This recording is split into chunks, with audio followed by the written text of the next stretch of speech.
Hi everybody, Em here. So as you probably already know, this week is our free topic week.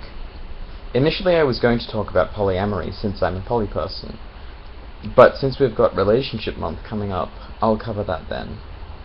Instead, I'm going to talk about privilege and power. People think that you owe them something. This is especially true of privileged people. People expect that others will conform to what they want, to what they expect, what they're comfortable with.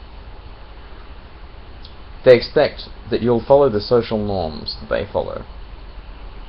They expect that you agree with them, if you're a reasonable person. They'll use their own values to anticipate what yours might be, and they don't think that they're either unreasonable or wrong to do so. Most of the time, people don't realize that the world is so much bigger than their single set of values, and that maybe they haven't anticipated all the implications of their opinions. They don't see the harm that they cause when they are doing this. I'm trying to word this as broadly as possible, but you could apply it specifically to a whole lot of controversial issues. People very consistently cannot anticipate all the repercussions of their actions, and they cannot understand the harm that might come to people because of their views. A lot of the time, this harm tends to be down the hierarchy, to those who don't have as much privilege.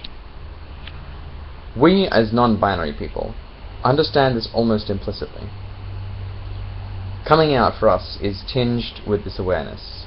We give up privileged labels that are misapplied when used with us because we desire honesty, and we desire respect for who we truly are, not for a facade of ungainly misshapen categories shoehorned onto people without regard for their own desires.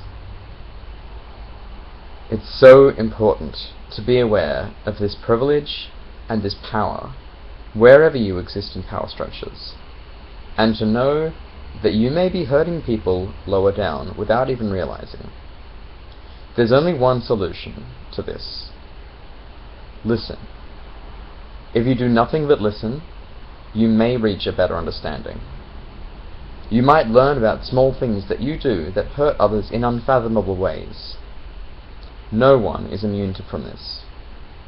No one gets a free pass, because you might be low in the hierarchy, but you're still able to hurt those next to you as well as below you. Listen. If you get an opportunity to speak about the things you hear, allow people to represent themselves.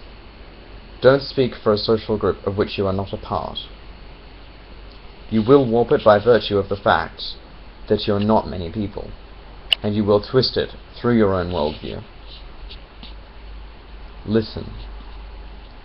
Oppression happens right under your nose. If you don't see it, you probably exist high up in the hierarchy.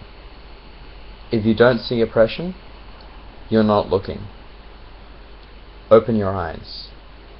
For the sake of all the harm you have probably already caused, and for the sake of those that you are yet to hurt, pay attention. Marginalized voices are crying out in pain, and they need you to hear them. I'll see you next week for the first week of Relationship Month.